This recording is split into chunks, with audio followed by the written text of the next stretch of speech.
Assalamualaikum warahmatullahi wabarakatuh. Perkenalkan, nama saya Eka Wulansari, NIM saya 721141914.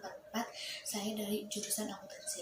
Di sini saya akan mempresentasikan tentang sistem informasi manajemen bab 5, yaitu sumber daya komputasi dan komunikasi. Yang pertama-tama yaitu pengertian komputasi. Komputasi adalah sebuah istilah umum untuk segala jenis pemrosesan informasi untuk menemukan pemecahan masalah dari data input dengan menggunakan suatu algoritma. Komputasi merupakan sebuah subjek dari computer science yang menganalisa apa yang bisa maupun tidak bisa dilakukan secara komputasi. Hal inilah apa yang disebut dengan teori komputasi, suatu subbidang dari ilmu komputer dan matematika. Selanjutnya ada peranti keras. Komputer memiliki bermacam-macam kecepatan dan harga, namun semua memiliki fitur-fitur yang umum. Fitur yang menjadi perhatian kita adalah prosesor, memori, kapasitas penyimpanan, dan alat input dan output. Yang pertama ada prosesor. Prosesor atau yang disebut pula sebagai unit pemroses pusat atau Central Processing Unit atau CPU adalah tempat di mana pemrosesan data dilakukan. Yang kedua ada memori. Memori atau yang disebut juga ruang penyimpanan primer atau random access memory atau RAM mengacu pada area penyimpanan yang terdapat pada papan sirkuit komputer. Yang ketiga ada ruang penyimpanan. Ruang penyimpanan untuk komputer muncul dalam banyak bentuk media yang berbeda, yang masing-masing memiliki karakteristik yang berbeda yang menjadikannya lebih sesuai untuk tugas-tugas tertentu. Yang keempat ada alat-alat input atau input device. Komputer tidak akan banyak berguna tanpa alat input dan output. Operasi bisnis membutuhkan sejumlah besar alat-alat input dan output dan dikembangkan alat-alat untuk memenuhi kebutuhan tersebut.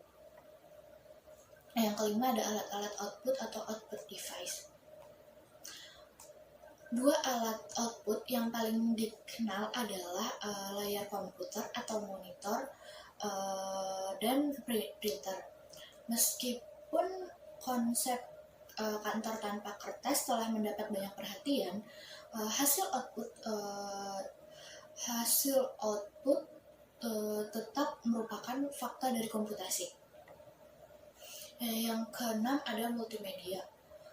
Evolusi pertama alat input dan output adalah menuju multimedia.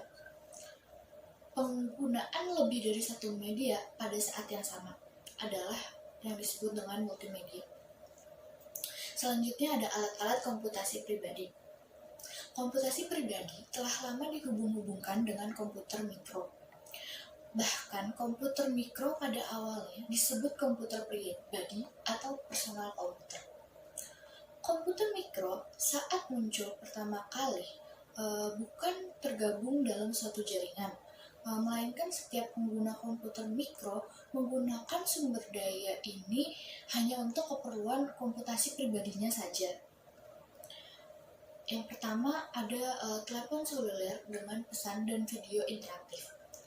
Perusahaan pembuat telepon seluler populer seperti Samsung, Nokia, BlackBerry, dan lain-lain telah membuat telepon yang menampilkan pesan tulisan dan gambar-gambar berukuran kecil di layar tampilannya.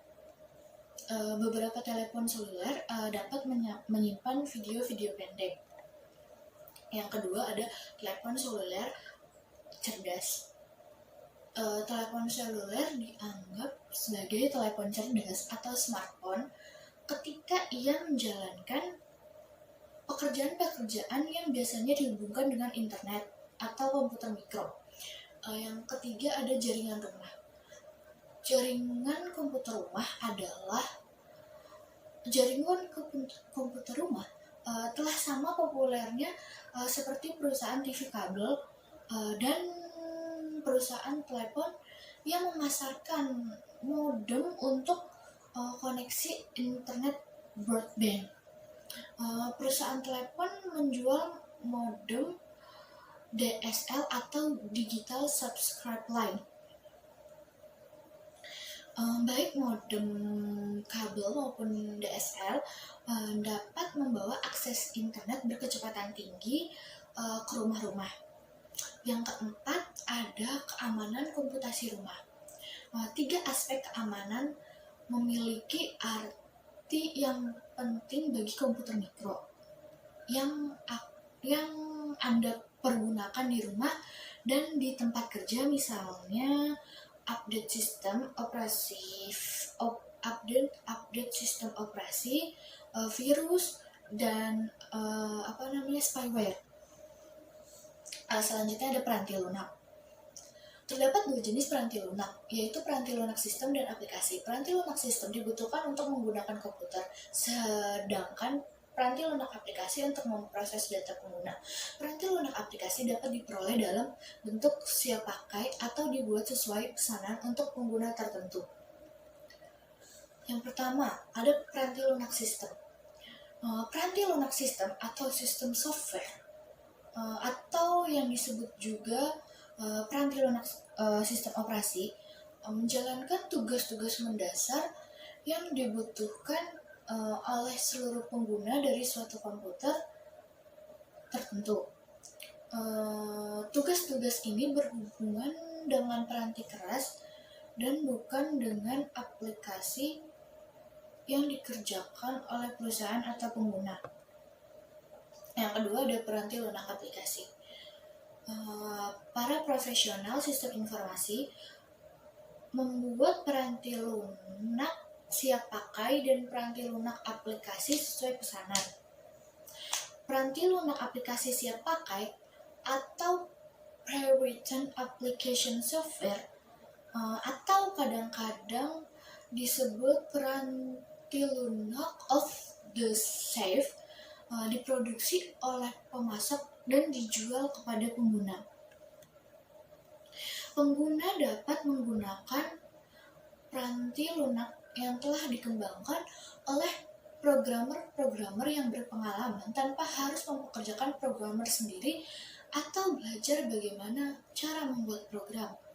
Pengguna hanya perlu menginstal peranti lunak di peranti keras mereka dengan sedikit atau tanpa dimodifikasi untuk menggunakannya. Yang ketiga ada peranti lunak yang mudah digunakan pengguna.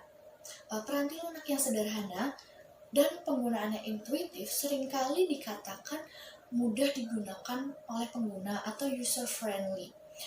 Sebenarnya user friendly berarti bahwa aplikasi tersebut telah dibuat dengan seksama sehingga berbagai bakat dan keahlian yang dimiliki oleh pengguna yang luas dapat diakomodasi.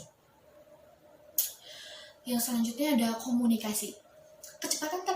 Kecepatan transmisi data antar komputer yang berlangsung melalui sistem telepon publik seringkali lebih lambat daripada ketika komputer tersambung melalui jaringannya sendiri. Kabel yang menghubungkan kedua koneksi sama, namun kebanyakan jaringan komputer beroperasi ratusan kali lebih cepat daripada koneksi yang melewati sistem telepon publik. Alasannya adalah karena protokol untuk komunikasi sistem telepon publik dirancang untuk komunikasi suara dan kualitas serta kecepatan saluran komunikasi ini tidak harus tinggi.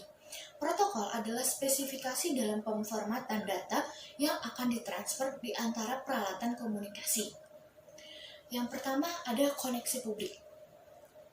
Modem telepon menghubungkan sekitar setengah komputer rumah ke internet pada kecepatan 56 kbs atau 56.000 bit per detik. Yang kedua ada saluran pribadi.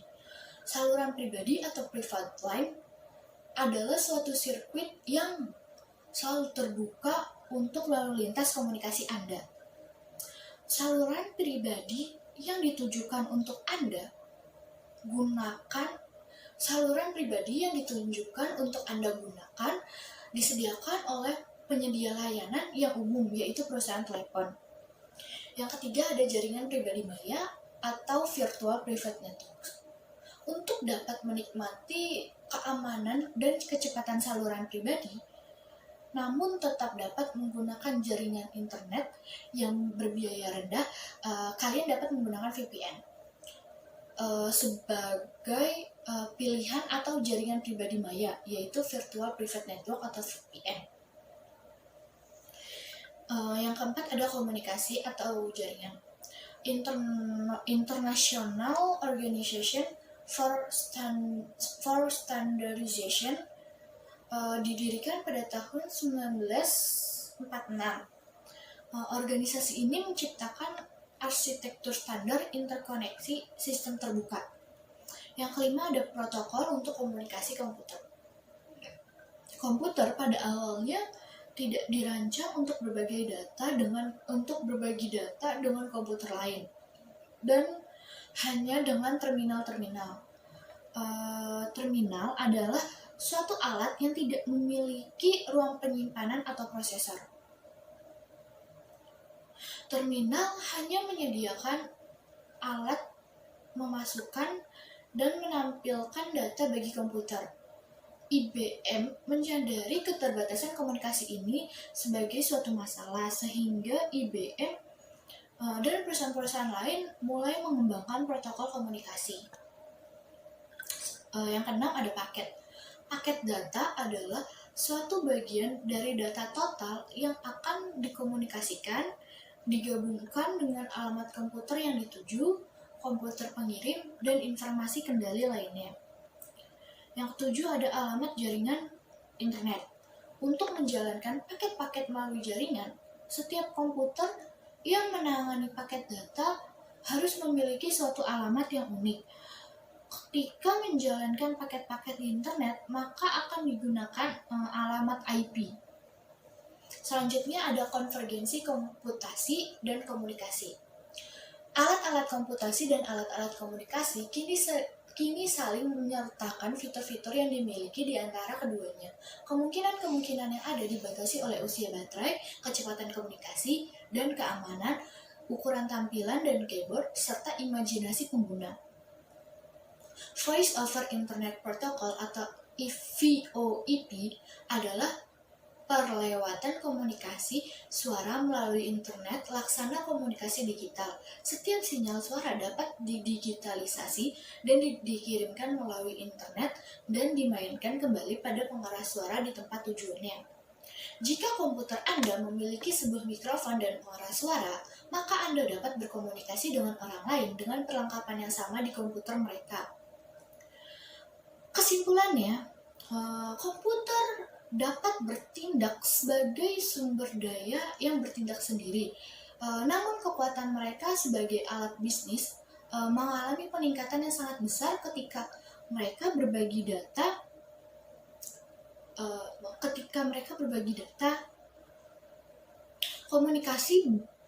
Komunikasi besar ketika mereka komunikasi data dapat terjadi dari satu komputer ke komputer yang lain, baik itu secara langsung melalui suatu koneksi jaringan atau melalui jaringan sistem telepon publik.